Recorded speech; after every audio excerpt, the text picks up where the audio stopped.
During the course of this documentary, I'll be talking to professionals and other people affected by the cost of living crisis about their experiences and opinions on this topic.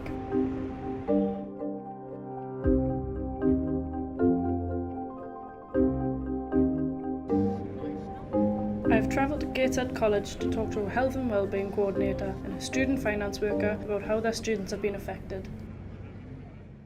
Have you seen an increase of students seeking out mental health support over the past year?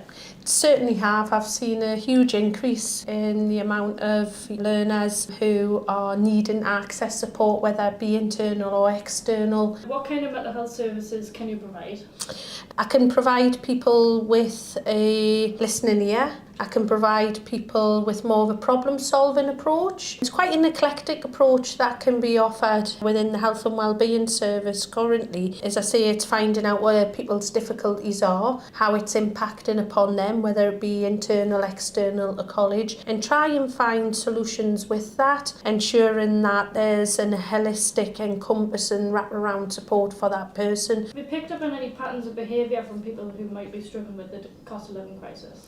Yeah, I've seen it where certainly the academic team are very good at getting to know the person who's on their course or their apprenticeship, and people have noted that presentation of the people, there's been difficulties around people presenting how you would, their demeanour, not so much their demeanour, but their clothing, maybe looking a lot more tired. They're coming in and they're saying they haven't got money for food, they haven't got money for transport. And I think another trend alongside that, which I think has been part of the impact, is there's a lot more young people who've been made homeless, because of family dynamics, the stress of incomes, particularly if somebody's gone on an academic course rather than going into work. The academic course doesn't really bring in an income for somebody who's 16 to 18 or above that. Do you have any tips for people who may be struggling during these hard times? I suppose the biggest advice I could give to them is to let people know, do not try. Yes, there are things we can do ourselves, be a bit more financial savvy and things like that. But actually, on the bigger side of it, we need to let people know. Have you seen an increase of students seeking out financial support over the past year? Yes, we definitely have. We've had a lot more applications this year. And what are your opinions on that? From the pandemic, I think we've had a lot more from that, but definitely for the past year, it'll be things like cost of living, people having an increase on their mortgage, their food bills, things like that. So there may have been people who didn't actually access the support beforehand, but now it's been a case that they've had to because they just haven't had the disposable income that they've had before. What kind of financial support can you provide? So we provide help for travel, help for a course grant, any equipment for college. We do free meals and we also do course fees as well if there's no fee remission. What is the process like for a student seeking out financial support? So what the student has to do is apply online usually. We do have paper copies available as well, but they have to fill an application form in. They have to provide all the information that they have for a household, like income, or if they live alone for what they have, and then we make an assessment based on that. Do you have any tips for people who may be struggling during the cost of living crisis? I would definitely say seek out help because there is a lot of people probably still out there, even though I think sometimes a bit of a stigma that they don't want to ask for help financially, especially we find that for free meals because they just don't want to feel a bit, oh, I don't want to give a card over when my friends are there, and so I think there's a stigma behind that. So I do think some families out there are still not looking for the help, so I would say look for help because you shouldn't be ashamed because everyone's in the same boat at the moment. And also look at budgeting as well. Maybe things that are luxuries, like maybe it's a takeaways a luxury these days, and just sort of have them like just now and again when you can afford it. So yeah, definitely budget. After speaking to the professionals, I have decided to speak to a few people who have been directly affected. Have you ever changed anything about your lifestyle because of the cost of living crisis? Yes. Could you give me an example? Anything I've changed, my normal routine has had to change. I've had to adapt into a completely different way of life.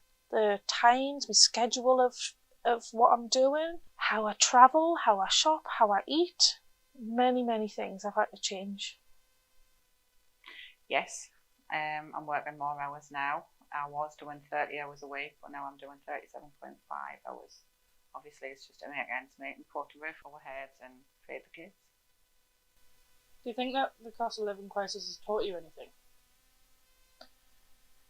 It certainly has. I think it's taught me patience. It's taught me how to deal with very challenging circumstances. Value everything, value money, value what you've got, and try and be as sparse on food as you can. In 3 words, how would you describe your experience throughout this period? Well, I believe I've said challenging quite a lot because that is my word. 2 is resilience. That is what is required to get through this, and also patience. Tiring, continuous, and a roller coaster.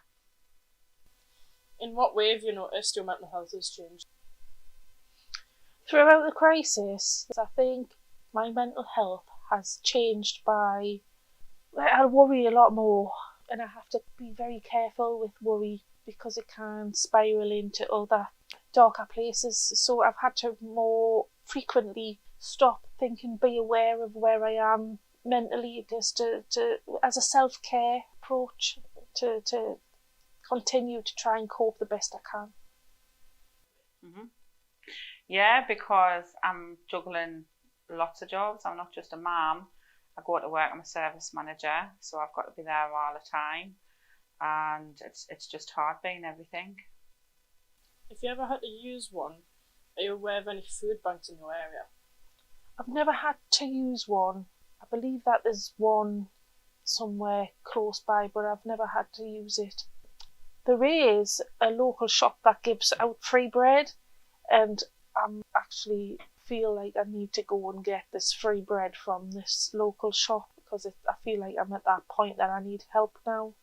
No, I don't know if there's any food banks near me, but I think food banks is for the real sufferers who need it as much as myself. At the minute we're getting by comfortably, but there's people out there who really need it, so it's their priority. If you or somebody you know are struggling during these hard times, you can find resources to help through these websites.